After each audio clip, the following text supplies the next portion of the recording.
Barrett Sallee, I hope you're having a great day. Welcome into the game in Tuscaloosa. Thanks, Ryan. I am. Hope you are as well. All right, so biggest takeaway, Alabama struggles against Mississippi State, or did they struggle against Mississippi State? No, they didn't. Well, by Alabama standards, yes, they struggled. But that's completely different than other teams struggling at this point. But, yeah, I mean, I'd say they did, mostly just because it was clear, once Tua got hurt that they were basically in let's just get out of here quickly mode, which, I mean, that's fine. I would have been the exact same way. But, as a result, they did not look like their normal selves. So that's nitpicking. There's no doubt about it. So, yeah, they struggled a little bit. I think Mississippi State's defense is tough, and I think the one thing you and I have talked about a lot, is that the offensive line for Alabama might not be as good as it maybe should be and has been in years past.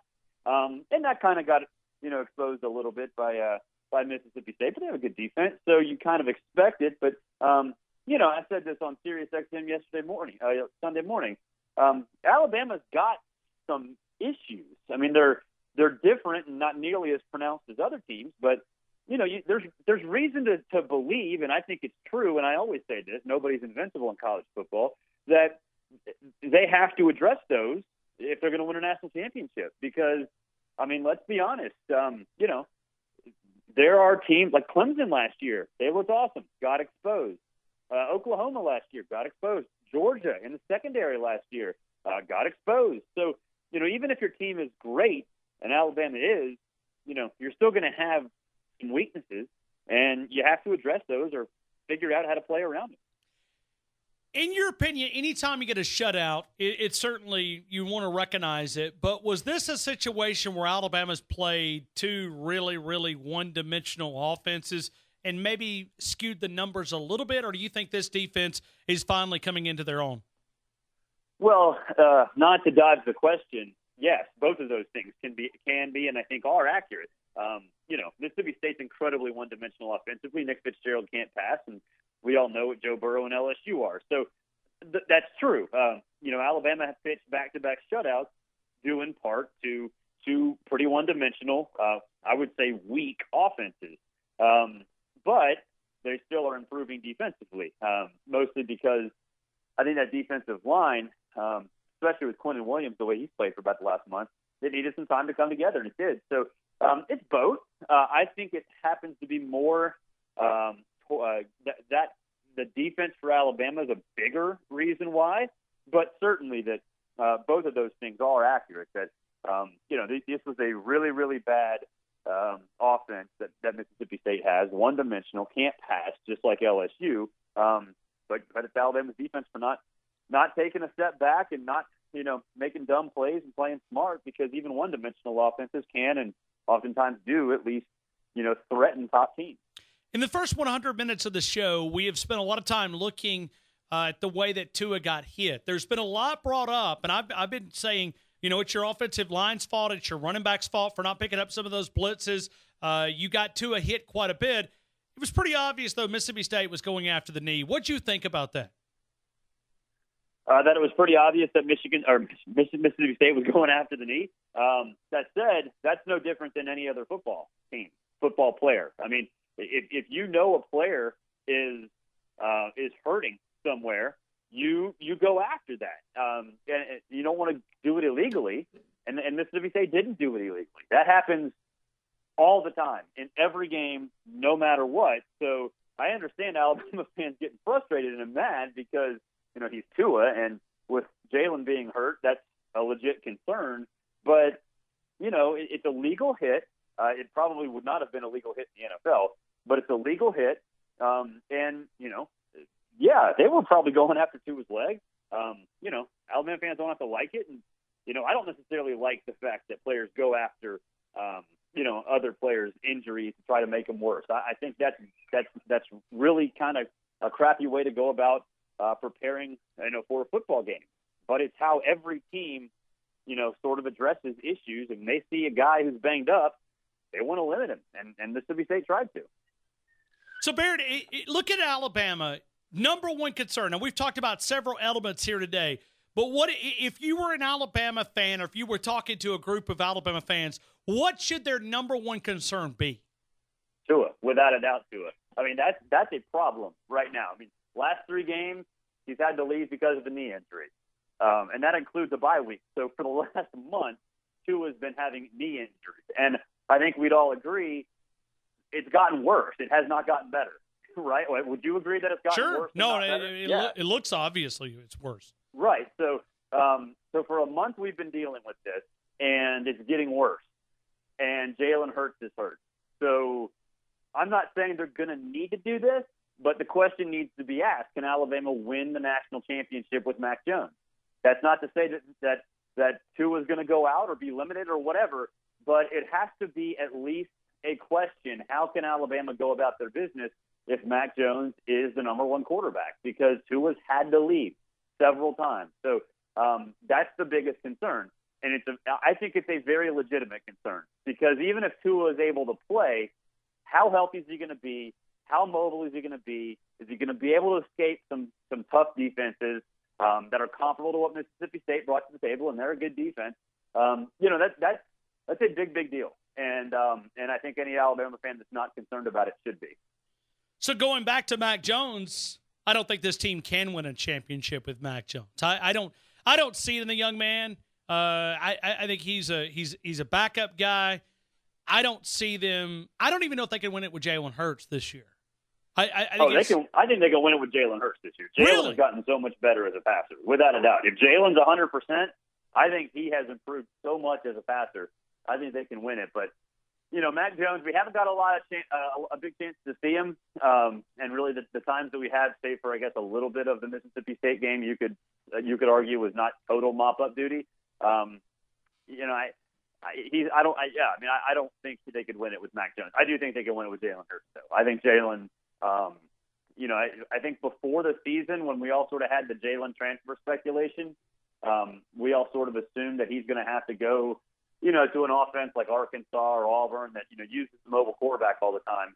I don't think that's the case anymore. I think that he is going to be a great fit wherever he goes, and he certainly can win a national championship at Alabama. But if you take those wheels away from him and he's a little bit, limpy a little bit, I don't think that's a problem. Yeah, and I think that's why he doesn't want to go right now, or he's not willing to go, or they're not comfortable letting him go until he gets 100%. He could be able to move, because that's 80-90% of his game is extending the play and trying to find those open receivers once he can extend the play.